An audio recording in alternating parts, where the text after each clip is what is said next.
Ең алдымен мына X сызықтың ортасына, яғни матамыздың қақ ортасына X қып белгілеп аламыз. Және де осындай сары жылтыр матаны төрт бұрышын осы мына шығыңқы тұрған бөліктеріне сәйкестендіреміз. Оның үстіне қызыл матамызды түгін төмен қаратып орналастырамыз. Машинкаға апарып 0,5 тігіспен жағынан тігеміз.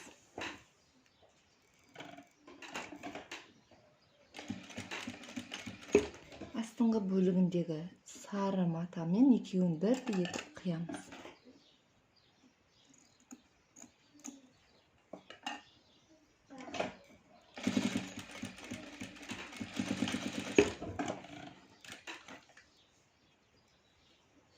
Тура осылай төрт қабырғасынан да қызылмен тігеміз.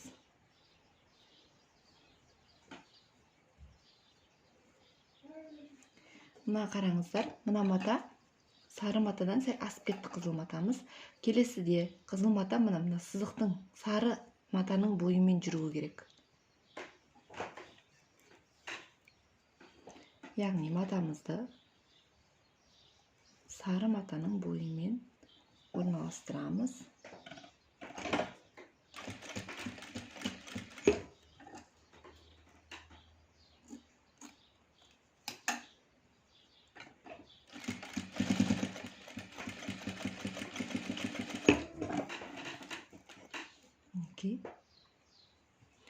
Келесіде де тура осылай мына сарымен теңестіреміз.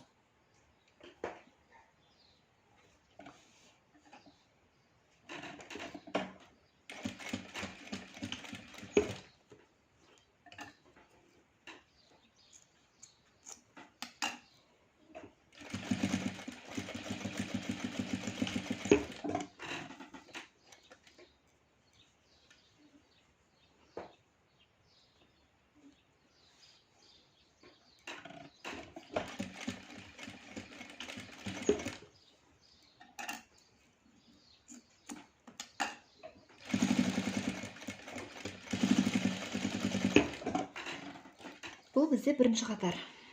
Байқасаңыздар, төрт қабырғасында қызыл етіп тігіп алдық. Енді екінші қатарда екі қызыл жүреміз, және де мына жерге бір тырна салатын боламыз. Мұқият қараңыздар. Екінші қатардың басы.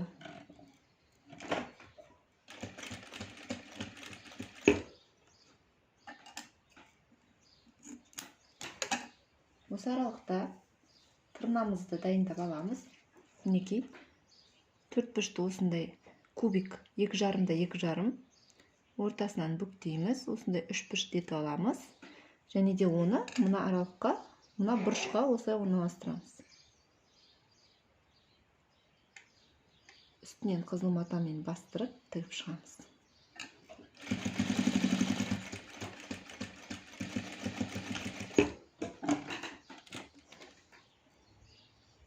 Төменге қарай тағы да екінші рет қызыл лентамен жүреміз.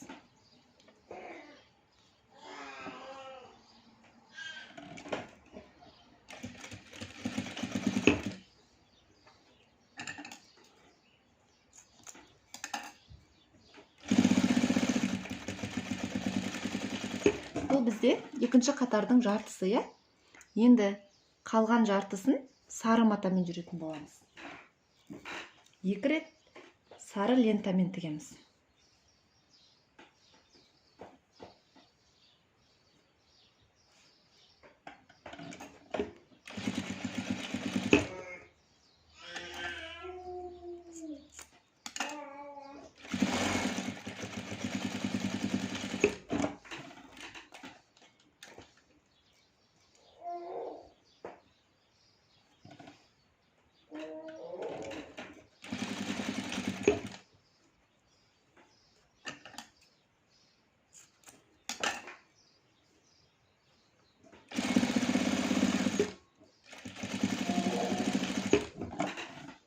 Екінші қатарымызды аяқтадық. Мінекей қараңыздар, жартылай сары, жартылай қызыл және де бір тырна.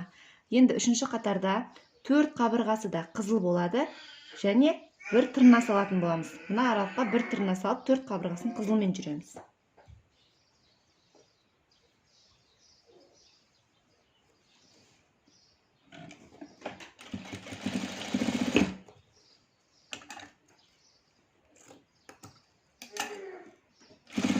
ұмытып кетпеңіздер.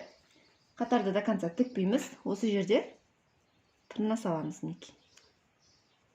Бұрышына әдемілеп орналастырып аламыз. Ешқандай да шығып немесе мына аралыққа кіріп кетпесін.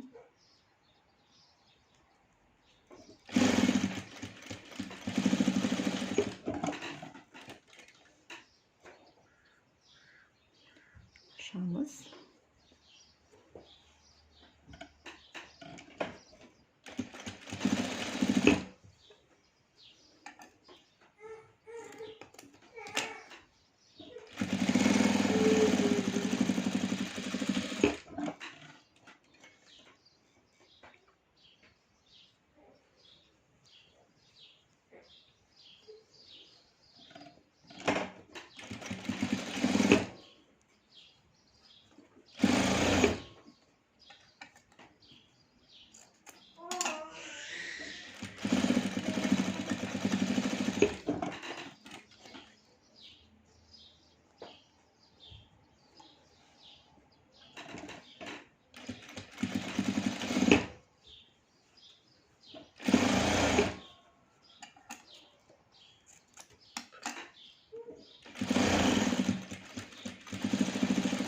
Мінекей үшінші қатарымызды аяқтадық. Қарап отқандарыңыздай, көріп отқандарыңыздай 4 қабырғасында қызылмен тіктік. Енді 4-ші қатарды тура 2-ші қатардағыдай мінекей 2 қатарды қызылмен бір тырна саламыз, және де жартысынан осылай 2 рет сарып жүреміз. Ол үшін 4-ші қатарда міндетті түрде қызыл лентамен бастаймыз.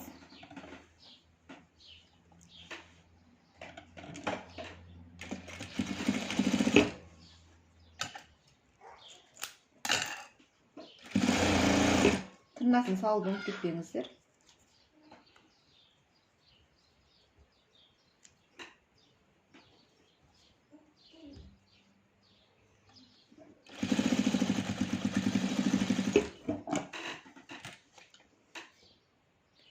Екінші рет қызыл лентамен жүреміз. Матаңыздың түгі міндетті түрде төменге қарай қарасын, қыздар.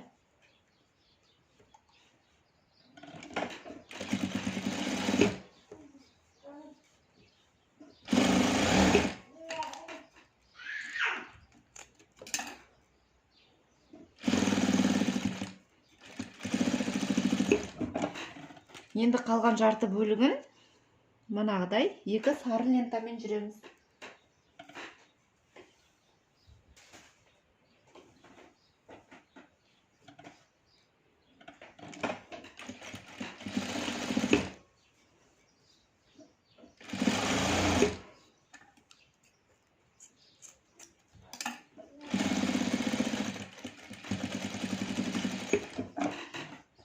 Бірінші қатарын болдық, енді екінші рет сарымен жүреміз.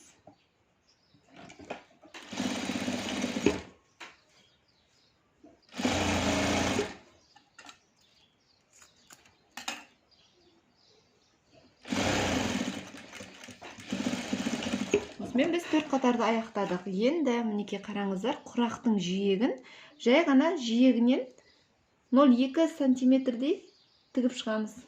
4 қабырғасында айналдыра. Астар матаға бастырып отырып тігеміз.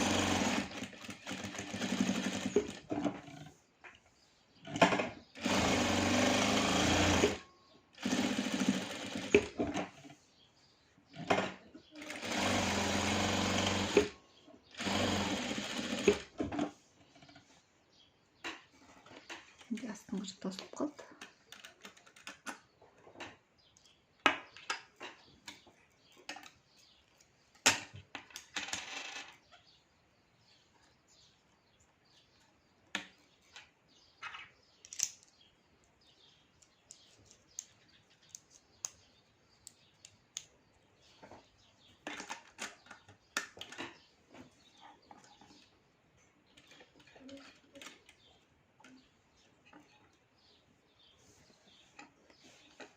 Мына жерден біткен екен. Закрепка беріп жібереміз кішкене.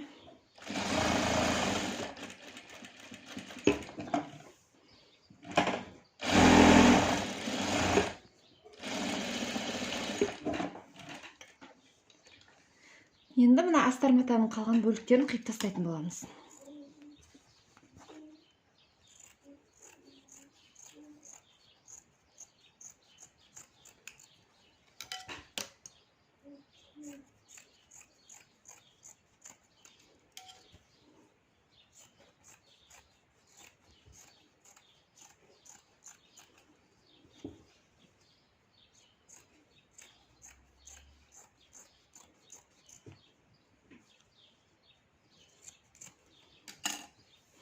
Мінекей қыздар, осымен біздің құрағымыз дайын. Назарларыңызға рахмет. Барлығыңызға сәттілік.